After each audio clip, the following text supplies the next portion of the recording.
Welcome back to CET3136C. This is Logic Devices Programming, and in this video we are going to discuss Chapter 3, which is Signals and Data Types. So the learning objectives for this video is that you will be able to summarize the 4 classes of objects in VHDL, differentiate between the various scalar and composite VHDL data types, and create a VHDL design unit containing various scalar and composite data types. So the focus of this lecture is to discuss the different ways that we can define a signal. And we have local signals and port signals that we can use within our VHDL entity and our architecture.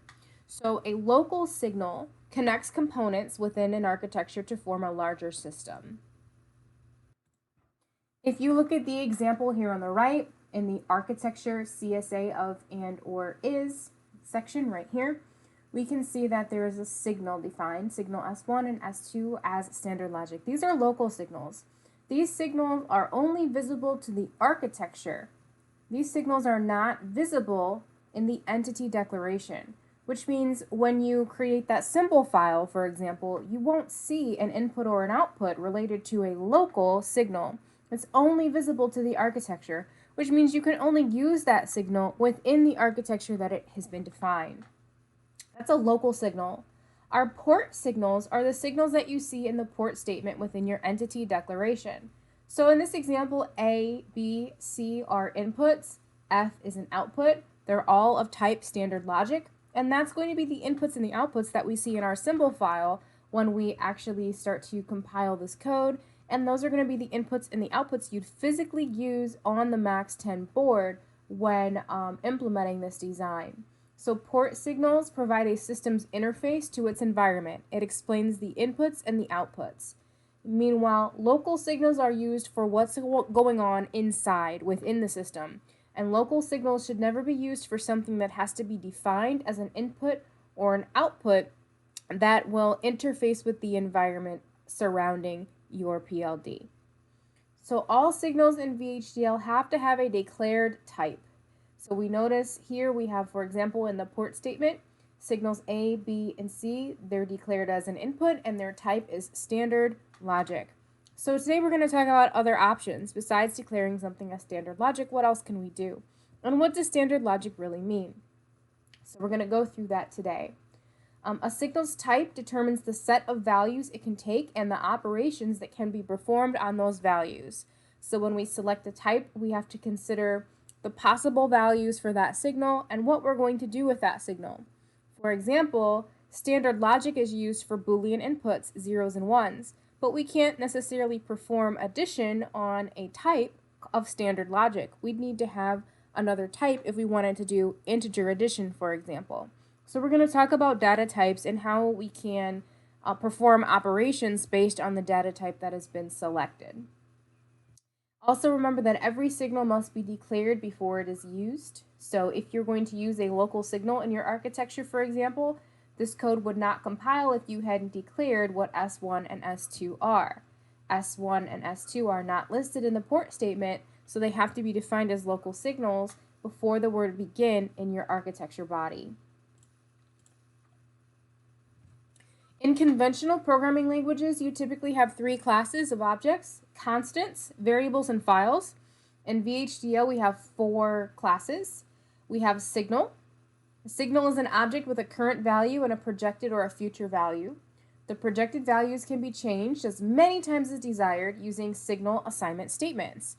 So if you think about the example of the half adder that we've done or other code snippets we've done, we can assign a value to a signal as many times as we want using a signal assignment statements. We also have the constant, an object whose value cannot be changed after it is initially specified. We have a variable, which is an object with only a current value. A variable's value can be changed as many times as desired using a variable assignment statement. And we'll talk about variables as we go through the course. And then the last class is the file class. It's an object that consists of a sequence of values for a specified type. We're going to mostly focus on signals, constants, and variables for this class, but you should know that file is also an object class within the VHDL architecture. Each VHDL object must be of some type. An object's type defines the set of values the object can assume and the set of operations that can be performed on those values. So we have 5 types. We have the scalar type. That's a type that has a single indivisible value, which can be either numeric or enumerated, and I'll explain what enumerated means in a few minutes. There's the composite type. It consists of a collection of elements within a value, each with a value. Basically, when we think about composite types, we're talking about arrays. So a collection of elements, sort of like a one-dimensional table, or if you've used arrays in other classes, you can do a 2D array. So the idea of an array is a composite type, and we can do arrays within VHDL. There's the access type, which provides access to objects of a given type. Similar to a pointer, if you've used C, C++, or Java, if you studied pointers before, access type is similar to a pointer. There's the file type, which provides access to objects containing a sequence of values of a given type, such as a disk file. And then there's the protect type, and basically that is used to provide access to multiple processes. So if you have global variables and you want to protect the access to certain global variables, we have a protected type. So VHDL is a strongly typed language with strictly enforced rules when it comes to your data type. So if we mix different types in an expression, or if we exceed a type's range of values, the compiler or your simulator will get an error. For example, the integer value 0, the real number 0.0, and the bit value of 0 are not the same type, and therefore they're not considered the same within VHDL. So if you have some sort of expression where you are comparing two types, but the types are not the same. So for example, if we compare a signal that is defined as an integer and a signal that is defined as a bit value, the 0 that is defined within the integer type isn't the same thing as the 0 defined for the bit type. So we have to make sure that our types are consistent as we perform operations. All objects must be declared before being used. So a declaration introduces the name of an object, defines its type, and optionally it will assign an initial value. So a scope or a namespace defines where the signal's name can be used. A signal is said to be visible or accessible within its scope. Outside of its scope, a signal is unknown. So for example, we just talked about local signals. The scope of a local signal is that it exists within the architecture body, but it's not visible within that port statement. So your scope determines how a signal can be accessed or how accessible it is, and that is all based on the scope. So a signal scope is determined by where it is declared. A signal can be declared in the declarative part of an entity declaration, or the declarative part of an architecture body, or in a package declaration. So anytime you define a signal within the port statement, ports are external signals. Signals within a design entity are referred to as internal signals or signals. Port visibility. A port's name is visible in the entity declaration in which it is declared, and in any architecture bodies associated with that entity declaration.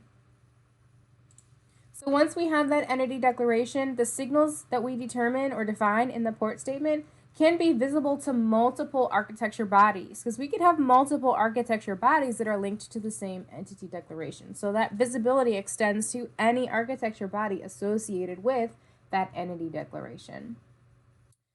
Signals that are declared within the declarative part of an architecture body can only be used within that architecture. This is again what we're talking about with local signals. So you may have a port that is visible within multiple architecture bodies, but a signal that is defined within an architecture body is only visible to that one architecture, not to other architectures that might be associated with the same entity.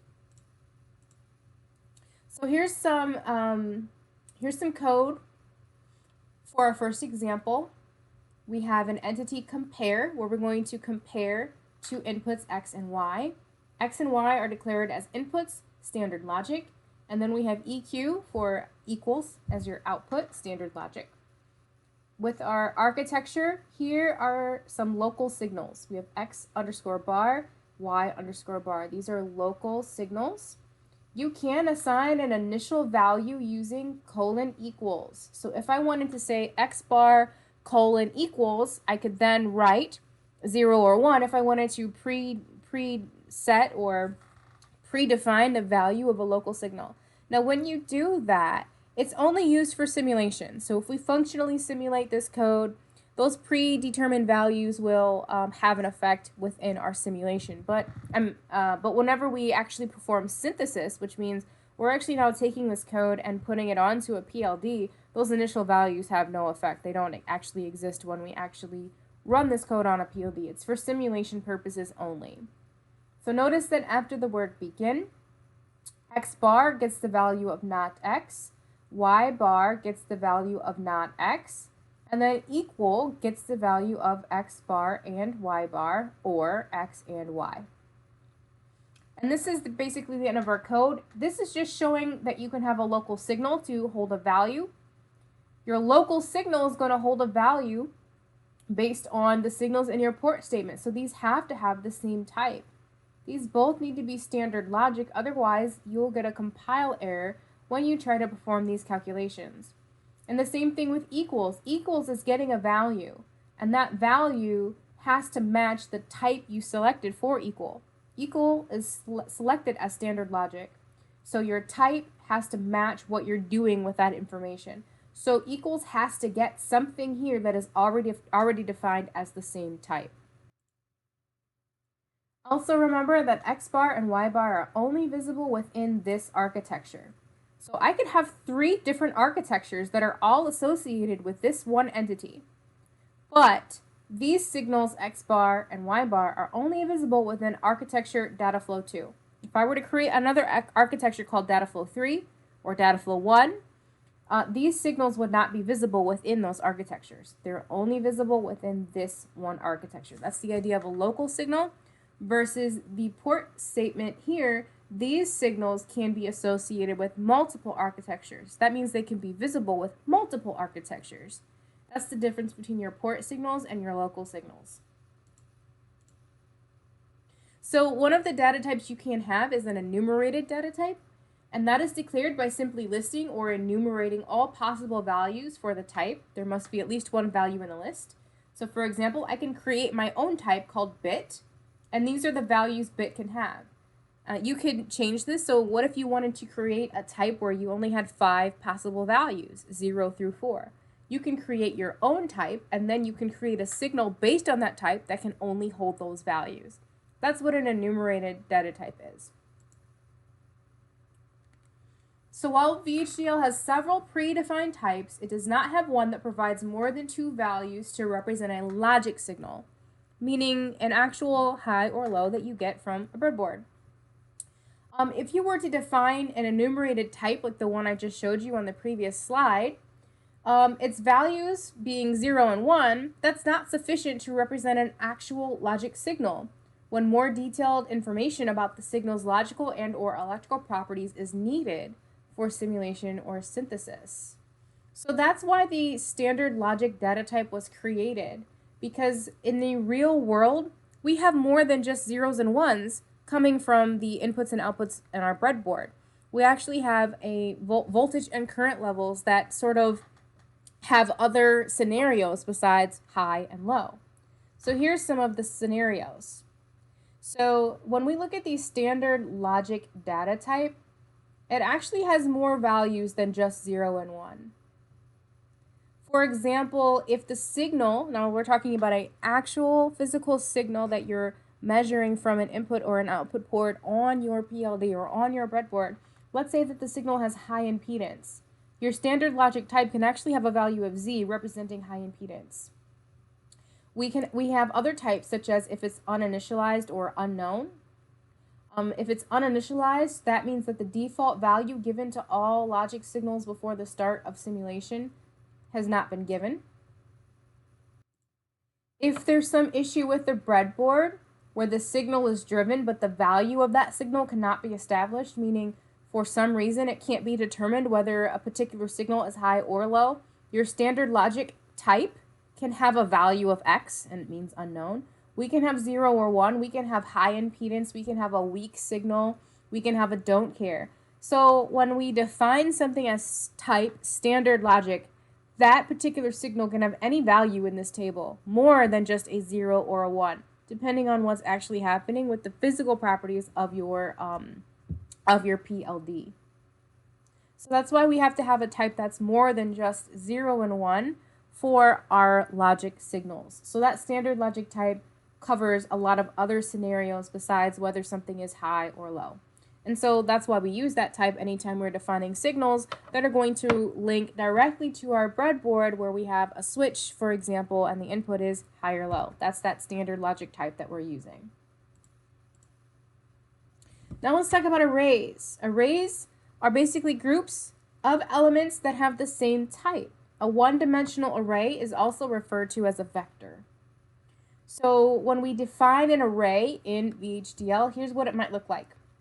We're going to give the word signal, give it a name, standard underscore logic underscore vector, and then we have to explain the size. We have to explain our index range with an array. You can do it in a descending index range. You can say 7 down to 0. That means you have an array with 8 cells, or it can hold 8 elements. Remember, 0 as an index counts. So if I define a signal called data byte, standard logic vector 7 down to 0, that means I can hold 8 elements within that array. That also means that index number 7 is my most significant bit. Or if you define your array with an ascending index range, you could say 0 to 7, and 0 is the most significant bit. Cell 0 or slot 0 within that array is the most significant bit. You have to remember how you defined your array when you go to use it, because it may be important to know where that most significant or least significant bit is. So just be aware when you define the array that these two are not going to be the same thing. These don't mean the same thing. So if I take this first array, 7 down to 0, I have to know that index 7 is the most significant bit versus here index 0 is the most significant bit. So here's an example. We have entity compare underscore vect is, and here's our inputs. We have A and B. They're both inputs, standard logic vector 3 down to 0. So that means I have two arrays with an index or a size of 4. These arrays can hold 4 elements each, and the most significant bit will be referred to by index 3 because of how it's defined right here. Then we have an output called equal, which is standard logic. Looking at the architecture body, I have a behavioral style here. I can see that it's named behavioral and I have a process. So anytime you're using a process, that's considered part of the behavioral style. And within that process, we have an if statement. So the process A and B. And we haven't quite talked a whole lot about processes yet, but just a little sneak peek. This is called the sensitivity list. It explains what signals will contribute to the execution of this process. So after the word begin, this code will execute if signal A has a change meaning from 0 to 1 or 1 to 0, or if signal B has a change. We also call that an event. So if there's an event on signal A or signal B, this code will execute. That's what a process does. So if there's a change in A or B, we have an if statement where we're going to compare A and B. If A is equal to B, then the signal equal gets the value of a 1, or else the signal equal gets the value of a 0. Notice these are in single quotes. This is how we assign a value to a signal with type standard logic. We can't just write the word, or I'm sorry, we can't just type the number 0. It has to be in single quotes. The single quotes are important. So for this type, this is the way we have to assign a value, with a single quote. Also notice that we're comparing A and B. This only works if A and B are the same type and the same size, which in this case they are. So you want to watch out for making comparison between two things that are not the same type or not the same size. Now, something that a compiler will not catch. If I change the input B to be 0 to 3 instead of 3 down to 0, it's going to have the same size. But now you're comparing two arrays and you're not comparing them bit by bit. You're not comparing both of them the same way. When we compare these, it's going to compare index 3 of vector A to index 3 of vector B. Now, if index 3 is not the most significant bit in both cases, you're not really truly doing the comparison you think you are. So that's why it's important to understand how you define your vectors, and then when you start to perform operations, that's going to come into play. So watch your definitions when you define things, and then watch how you use things. Watch how you assign values, because it depends on the type. If equal was a different type, if equal was not standard logic, we would assign this value differently. So the syntax here is important. So another example about referencing arrays, if you have two signals, x and y, they're defined as standard logic vector 3 down to 0. Arrays may be copied as long as they were equal size. So we can say that x gets y. So everything that was in y goes into x. Or we can copy something into a single element. So let's say that I want to store a value of 0 into the third index, or the third cell, which in this case is the most significant bit of x. This is why we need to know where the most significant bit is, because this line of code would mean something different if this was defined as 0 to 3. Right now, this line of code is storing a 0 in the most significant bit because of the way this is defined. If we reverse this, this would be storing the value into the least significant bit. Index 3 would become the least significant bit.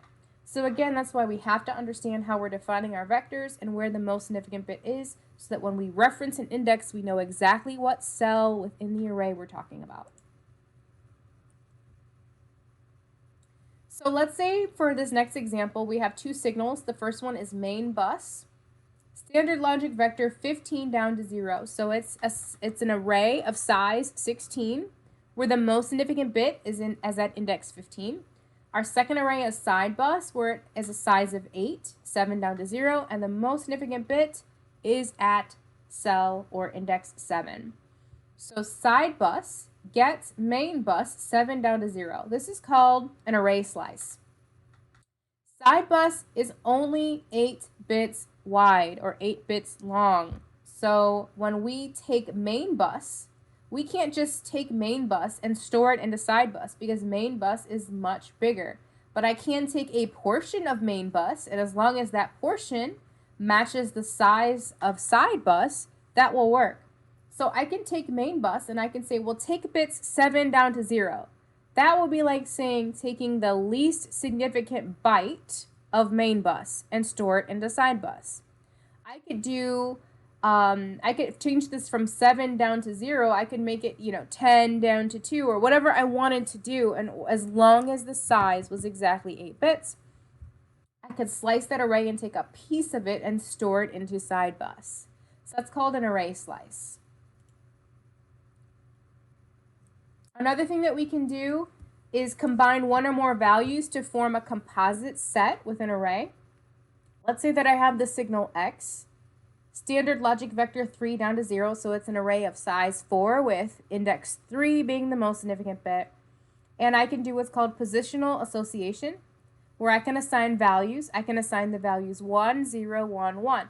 Now this 1 goes into wherever the most significant bit is. Since this is defined as 3 down to 0, that means this 1 goes into cell 3. The 0 goes into cell 2, this goes into cell 1, this goes into cell 0. You can also do named association, where you say exactly which index you want to store a value in. In index 3, I want a 1. Index 1, I want a 0. In index 0, I want a 1. In index 2, I want a 1. So we would have very different outcomes for where these values go within our vector or our array based on how we assign them. So with this first array, this array would have the values 1, 0, 1, 1. Based on this positional association. This array would have the value 1 goes in index 3, a 1 goes in index 0, a 1 goes in index, I'm sorry, I did that backwards. A 1 goes in index 3, a 0 goes in index 1, a 1 goes in index 0, and a 1 goes in index 2. So that would be 1, 1, 0, 1 based on this association. So that vector x has the values 1, 1, 0, 1. And this is index 3, this is index 0.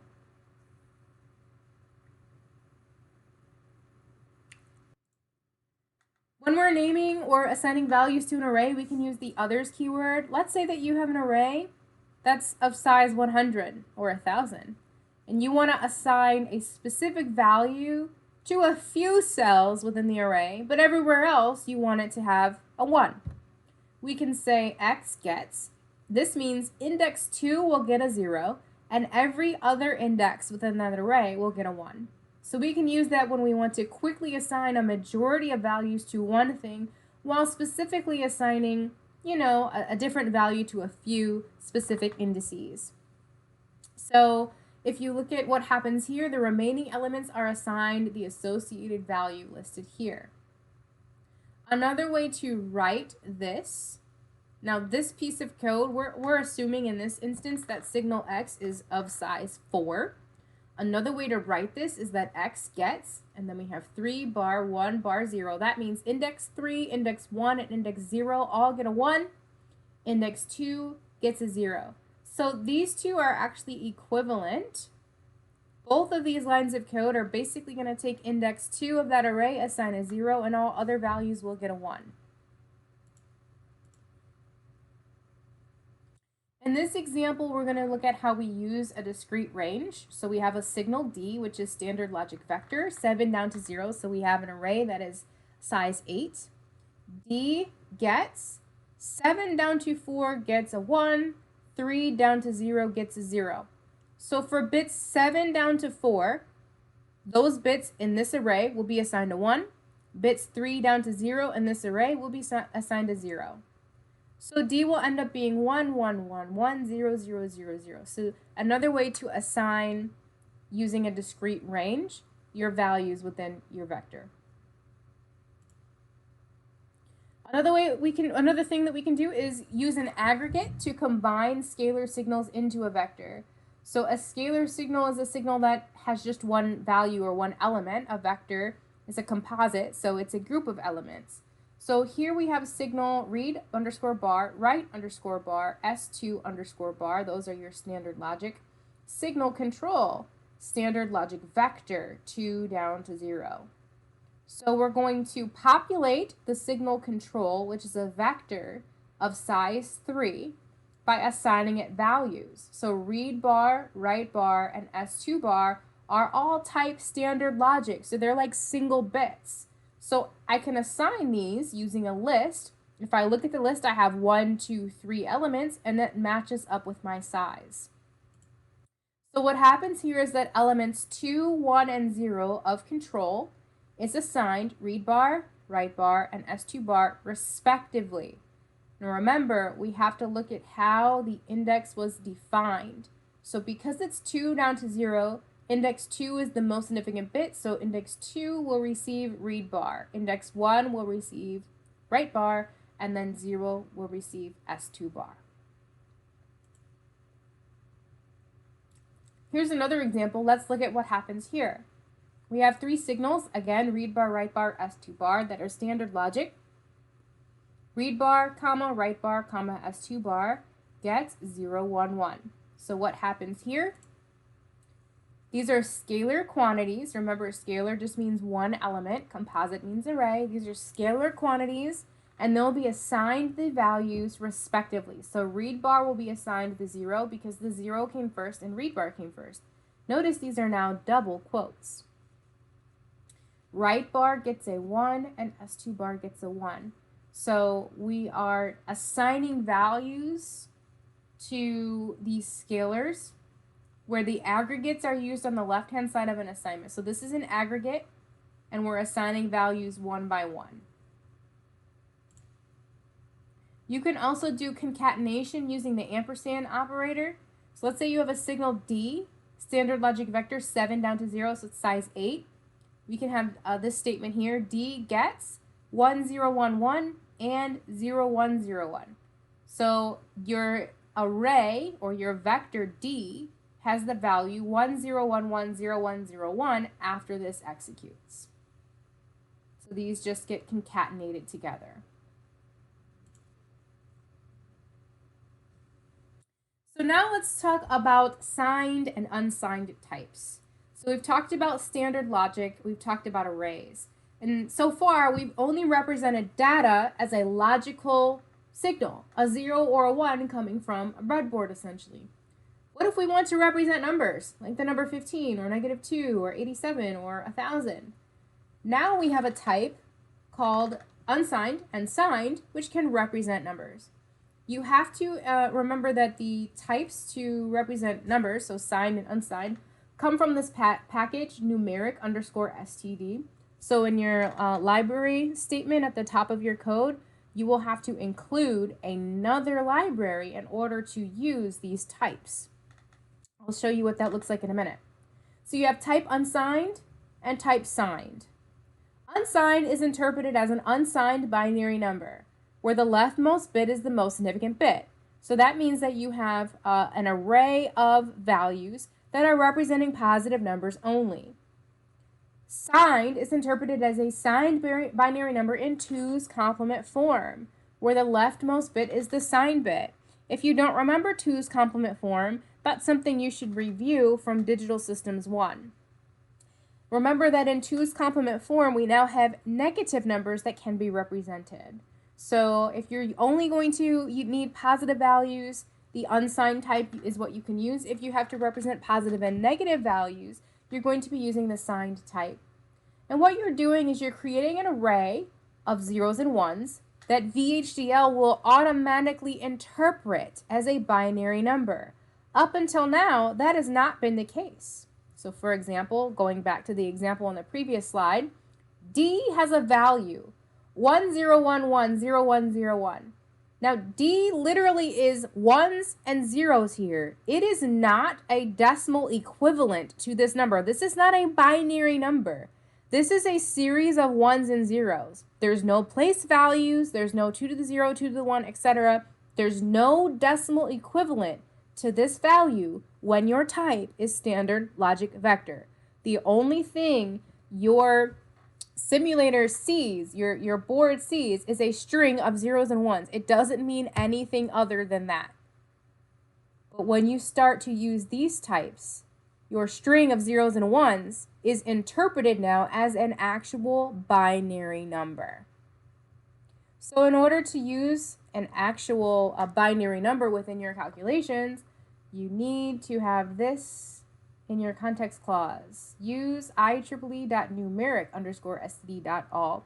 So if you're going to use either one of these types, you have to include this as well in your context clause. So here's an example.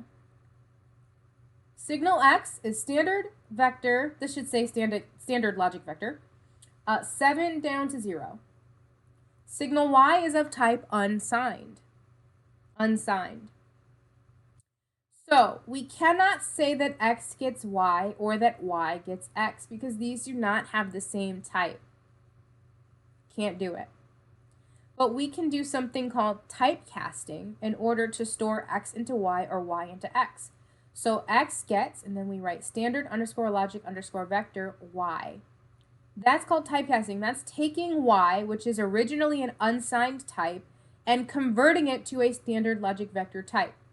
That means that if Y was originally supposed to represent some binary value, it now has become a series of zeros and ones. That binary value ceases to exist. Conversely, if we decide to store X into Y, we can typecast it by saying Y gets unsigned X, and now X, which was previously a standard logic vector, which was just zeros and ones, is now interpreted as a binary number with an actual value, like 127 or 43 or 24, depending on the ones and zeros in your number. So in order to store a value into another signal that has a different type, we have to typecast it. And this is one way to do that. So now we can talk about string literals. If you wanted to store some data and you wanted to just type in the exact string of data you wanted to store, like, so let's say we have a signal called low_address. It's standard logic vector 7 down to 0. And let's say that I know exactly what I want low address to have. I want low address to have the value 011111001. I can hit the letter B for binary, and then I can type in a binary string of values, and I can store that into low address.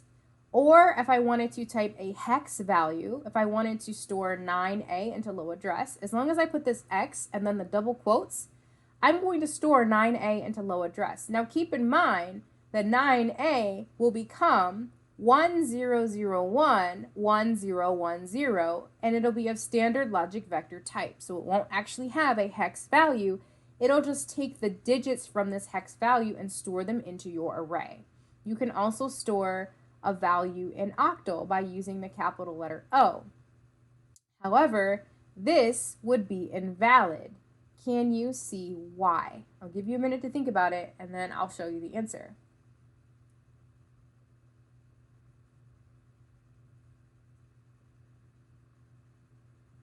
So if I take the octal value for 174 and convert it to binary, it's larger than 8 bits. I can't store the octal value 174 into low address because low address only has a size of 8 bits, and this would be larger than 8 bits. So you would actually get an error here because this is larger than the size that your signal was defined as. All right, so now let's talk about integer types. So we've talked about unsigned types, signed types. So remember, unsigned and signed types are arrays that have a binary value, Now we can also have an integer type, where a signal literally represents a number, like 0 to 9, for example. So we can create a new type called 10. This type has a range of integer values from 0 to 9. We can have a type called digit, which has a range from 0 to 9 as well. We can have signals that are of the type we just created. So signal X and signal Y are of type 10, which means they can only have integer values from 0 to 9. And then we have signal F and G, which are of type digit, and they also have a range from 0 to 9. Now, I can store X, I can store the value of Y into X. That's valid. I can't store the value of G into X. The question is why? Even though they have the same range and they have the same size, the fact that X and G are defined as two different types means this is an invalid statement. Your types have to match. This has to be the exact same word in both places to take signal G and store it into X. So because X and G are different types, even though their types have the same integer set, this is an invalid statement. You'll get an error if you try to run code that looks like this. So let's look at an example using integer signals. We have entity compare underscore int is, now we have our port statement. We have signal A and signal B that have a range of 0 to 15. So these signals can have a value between 0 and 15. And then we have equal out, which is of type Boolean. So the Boolean type means that that equal can be either true or false. That's what the Boolean type is. So within our architecture, we have a process. So we're going to compare A and B to see if they're equal. If A is equal to B, then equal will be true, else equal will be set to false. So when we use integers, this is what our code might look like. But signals represent wires. It makes no sense to equate a wire to an integer. However, integers may be used for local signals that are synthesized to type standard logic vector of a size large enough to encode the integer range. So basically what that means is when we actually run this code, when we declare that entity to have integers of range 0 to 15, what actually is going to happen is that you're going to have a port statement where A is going to be perceived as an in standard logic vector, 3 down to 15. Now, why, or 3 down to 0? Why is this 3 down to 0? Because in order to represent the range 0 to 15, I need 4 bits. That's where the 3 down to 0 comes to. So when you actually try to synthesize your code, your synthesizer will translate all types for signals into types that represent wires. So we can't define a port statement with a signal A and call it an integer, because that doesn't make sense for a logic switch that's going to send a 0 or a 1. So what's going to happen is your synthesizer will automatically translate this idea into a port statement where input A and B become vectors, and then your vectors are standard logic 3 down to 0. Now, for example, in your symbol file, you will connect 4 inputs to A and 4 inputs to B, and now your switches are going to manipulate input A and input B, which will translate back to integer values. So whenever we use integers, especially within a port statement, it's got to somehow translate back to wires. It's best to stay away from defining your port statement like this, because at the end of the day, you've got to keep your context that everything you're designing is for a digital system where your inputs and outputs are zeros and ones. We don't have inputs and outputs with integer ranges. We have inputs and outputs of zeros and ones. So keep that in mind if you decide to use an integer type. It's best to probably use it as a local signal within a process or within your architecture, and then when you're done with that particular signal, you'll typecast it back to standard logic vector to match your inputs and outputs listed in your port statement. That would be my recommendation. So when it comes to operators and expressions, we already know about the logical operators that you can use when you're dealing with different signals, but also you have relational operators. You can compare whether something is greater than or less than, for example. You can shift, you can add a sign, you can multiply. There are miscellaneous operators like absolute value and not. So there are different operators. The operators that you can use depend on your type and what you're trying to do with it. Precedence is from top to bottom here. So the highest precedence is at the top and the lowest precedence is at the bottom. Operators of the same precedence in an expression are evaluated from left to right. For the most part, we're going to be sticking to logical operators for most of your code, but these are other operators you might want to explore, especially if your design project might rely on one of these. So that's a little bit of an introduction to signals and data types, and that is the end of this video.